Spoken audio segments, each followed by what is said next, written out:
So ayan mga pre bigyan po natin ito ng, short reaction itong, video ni, Daddy Donut 'no. Kasi about po dun sa content natin kay Rachel kahapon. Panoorin po natin yung kanyang, reaksyon dito. Ano ba yung reaksyon niya? Okay. Daddy, grabe si ballpoint man. Pahiya si Rachel, puntahan mo video niya, wag mo pa react kay Rachel Kawamba. May nagsumbong na Marites. Higop muna tayong kape ha. Meron pong nagsumbong na Marites. Puntahan daw yung video ko. Wag daw akong pareaksyonan kay Rachel. Okay? Sa tingin nyo ba, mapipigilan nyo ako kung gusto kong magbigay ng opinion at reaction? Ang nasa utak kasi ng mga viewers, mga pre, ng galing sa Kalingap. Hindi naman po lahat pero karamihan dyan. Nasanay kay Bal Santos Matubang na pag sinabing bawal mag-react, yun na yung nakatatak sa isip nila. Okay? Sa totoo lang po, kahit pagbawal yan, pwede rin pong reaksyon yan. Walang pwedeng magbawal sa isang nagbibigay ng reaksyon. Okay? As long as hindi naman kasi panggagago yung ginagawa, di ba? Ay walang problema doon. Real talk lang tayo. Alam natin, masakit yung katotohanan. Naman talaga. Tuloy natin mga pre. Yan si BP. Ano lang yan, content lang yan. Okay. Hayaan lang daw si Ballpoint man kasi ang sa atin ay content lang. Pwede. Kung titingnan nyo, content lang, okay. Nasa sa inyo yan. Pero, yung content natin, real talk yun, masakit yun. Diba? Pero, totoo. Totoo yun. Kung papakinggan mo yun at i-apply mo sa sarili mo yun, makakatulong kay Rachel yun. Pero kung titingnan mo, negatibo ang tingin mo, although yung ating content, hindi naman talaga masarap pakinggan sa tenga, okay, dahil napupuna ka lang naman, pero kung papakinggan mo yon, yung mga simpleng payo na yon, kung i-apply mo sa sarili mo, di ba, mag-i-improve ka, at magugustuhan ka ng tao. Content lang pala yon. Ano bang gusto nyong marinig? Good comments palagi? Good reaction palagi? Walang ganun sa mundong ito. Magkasama yan. Yung good at bad. Or hindi bad, medyo negative sa paningin nyo, magkasama yan. Positive at negative. Ay, nako. Mas, ngayon mas inaasikasuho natin yung positibong nangyayari kay Langga. Ay, ayos yan kung may positibong nangyayari sa buhay niya. Yan. I-push nyo. Push. Diba? I-push nyo yan. Palakpakan natin kung may positibong nangyayari. Diba? Ganun lang naman yun eh. Diba? Hindi mo naman kailangang i-down yung tao kung may positibong nangyayari sa buhay niya. Diba? Kailangan ba nating hilain niyang pababa? Siyempre hindi. Diba? Hindi naman tayo ganun eh. BP yung kasi, wala man alam yun. Pabayaan nyo na yun. Content lang yun. Walang alam. Ay, hindi ko naman talaga inaalam yung mga nangyayari sa buhay ni Rachel kasi busy. Busy rin ako, syempre. Hindi ako nakabantay sa buhay ng mga tao, pero syempre dahil lumabas yan sa social media, matatapik natin yan, di ba? Oo, yung nangyayari kasi sa buhay ni Rachel, hindi naman yun yung topic ko eh. Okay? Yung about sa sarili niya, yung pagiging, kumbaga, sa madaling salita, pagpapapansin sa social media. Yung ang dating sa akin, social media ang sumbungan niya para makakuha ng atensyon. Okay naman, kasi vlogger naman tayo, kailangan talaga natin ng atensyon, magpasikat, pero sa ganyan, yung i-video mo yung sarili mo, iiyak ka, parang kakaiba yata yun. Drama. OA. Overacting ang tawag doon. Sabi ng mga nagko-comment sa sa video ko. No? Kuwasang problema na ng mga naniniwala. Ha? Yung mga naniniwala sa content na yon is mga mga walang alam. No? Ang naniniwala sa content na yun, walang alam. Bakit? Alam mo ba kung ano yung content ko kay Rachel? Wala ka rin alam sa content ko, Kaya, Donut, payo ko rin sa'yo, huwag ka kasing maniniwala. Tanungin mo muna, bakit? Ano bang nangyari? Ibang contentable point man. Alamin mo muna. Kasi dito, pahiya ka dito. Hindi mo nga alam kung ano yung content na sinasabi dyan. Basa ka lang ng basa, pinapahama ka rin yung nagko-comment na matandang kulangot na marites. Diba? Para bang ginawa kang utusan. Parang ginawa kang utusan ng kung sino man yung nagsumbong-sumbong dyan. Mga walang alam yun at naniniwala sa sabi-sabi. Si BPM wala man yung personal knowledge sa nangyayari. Wala talaga akong personal knowledge ang nangyayari. Pero syempre, di ba, may personal knowledge ako about sa content na Rachel. Di ba? Sa content na yon, may knowledge ako, napanood ko eh. Ano ka ba? Di ba? Pero about sa buhay niya, pribadong buhay niya, syempre, bakit ko papakialaman yung pribado niyang buhay kung ano bang nangyayari sa kanya, may maganda bang nangyayari sa buhay niya? Di, maganda yan kung may nangyayari maganda.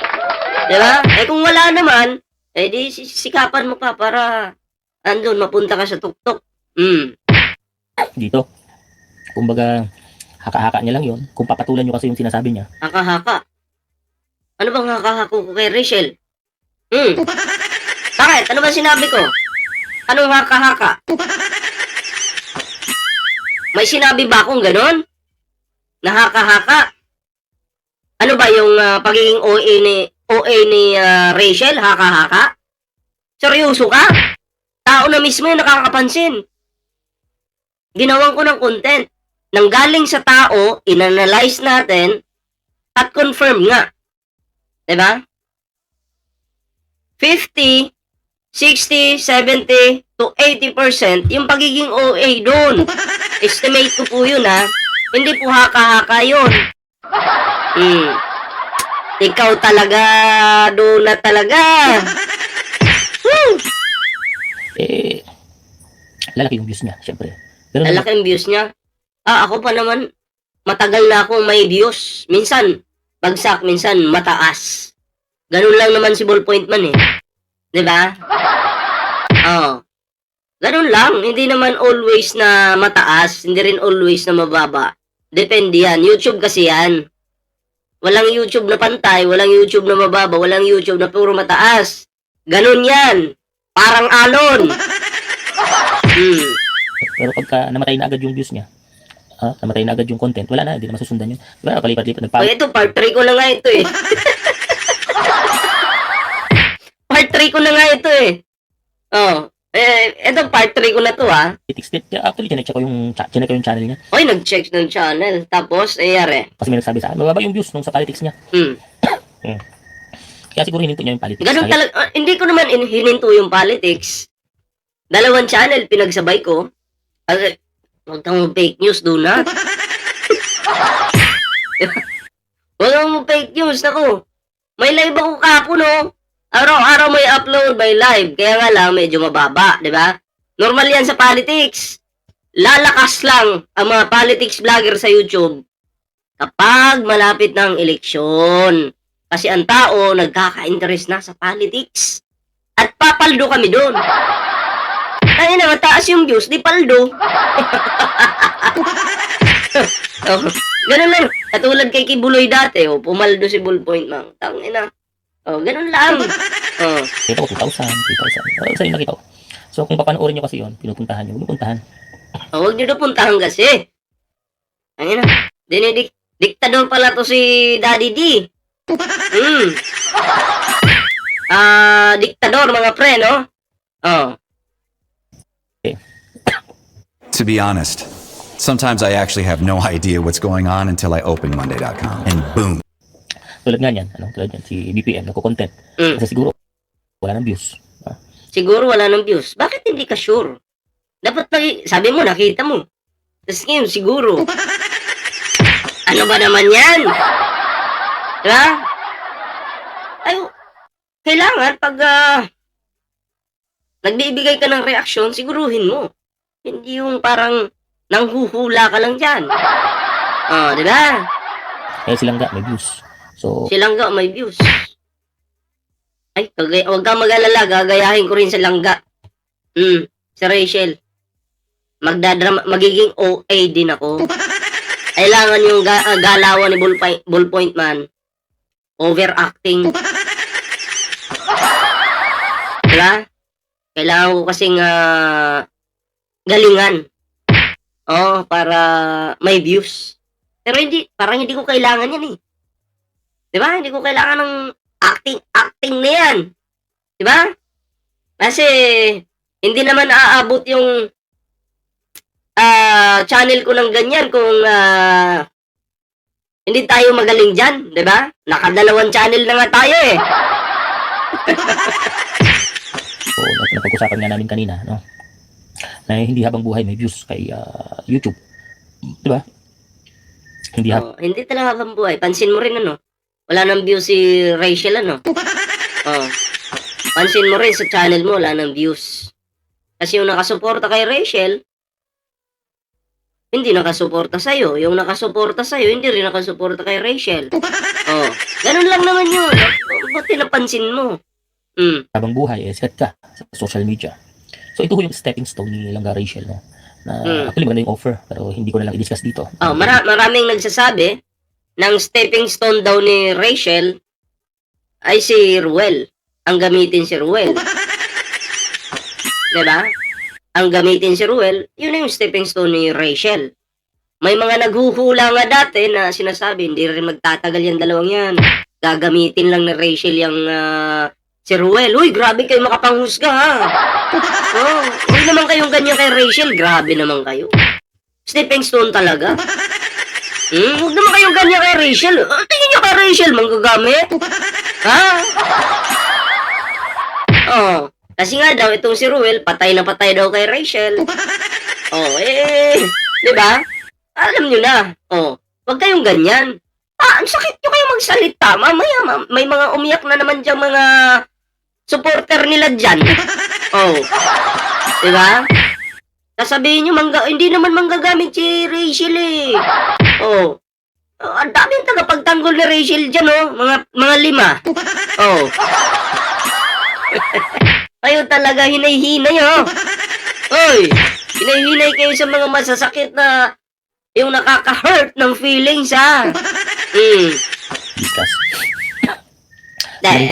Nababasa ko lang po yun sa mga comments, syempre. At binibigyan natin ng ng reaksyon. At syempre, kinakampihan ko po si Rachel dito, na hindi naman ganyan si Rachel, hindi naman manggagamit yan,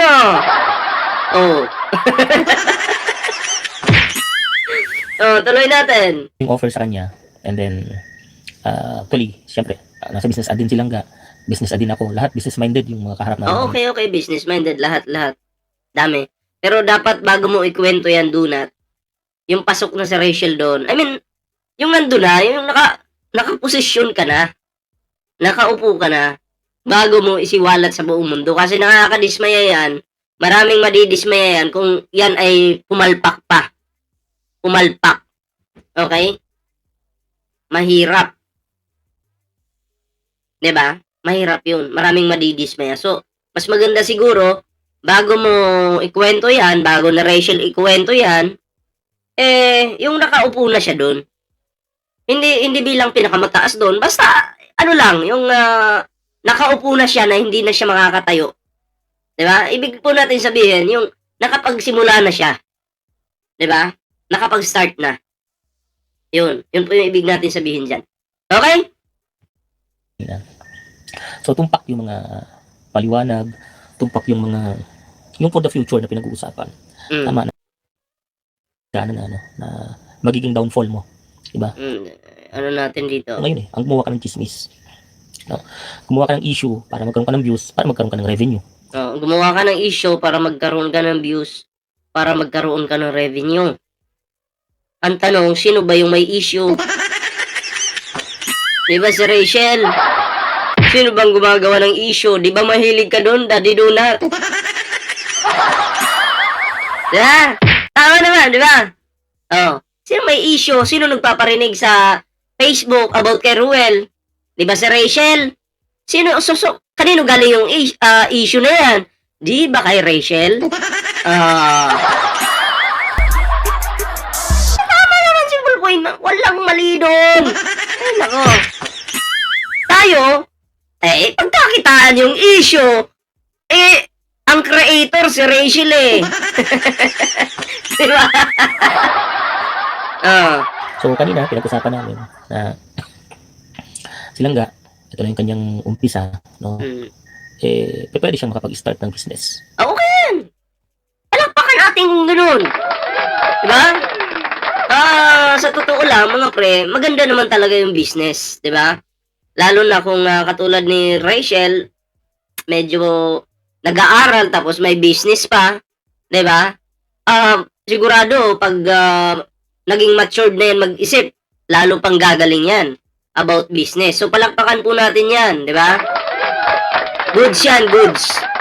Actually, si Langga, hindi lang ho siya basta naging part ng VB, di ba? Meron ng magandang offer sa kanya, which is... Okay, may nag-offer ng mga pre. So, yun lang naman yung aking reaction dito, no? Yun. Walang mali dun sa reaction ko, pero kung i-absorb yun ni Rachel, kahit pa paano makakatulong yun sa kanya. Diba? Makakatulong yun sa kanya. Kasi kung hindi kasi nagpo-post, pagpaparinig itong si Rachel sa YouTube at Facebook, hindi wala po sanang Ballpoint Man na nagko-content ngayon dito. Diba? Ganun lang kasimple. So kayo mga pre, anong reaction dito? Comment down below. At sana maintindihan ni Daddy Donut yung ating gustong iparating sa video ito. Masakit man, pero real talk yun. Walang halong kaplastikan. So yun lang kayo. Anong masasabi nyo dito? Share this video, comment down below para naman po ay maging updated po kayo sa mga uploads natin. At yun na nga, no? Huwag kalimutang mag-like, share, subscribe sa ating YouTube channel mga pre na Ballpoint Man 2.0. And syempre, itong main channel natin na Ballpoint Man. Ayan, dalawa po ang ating YouTube channel. Okay? So, may TikTok din po tayo. Okay? And may Facebook po tayo na Ballpoint Man 2.0 at Ballpoint Man 3.0. Ayan. So, sana po inyong suportahan yung ating mga social media accounts. Maraming salamat po sa inyo. Magkita-kits po tayo sa susunod na video. Ingat po kayo lahat at magandang gabi po.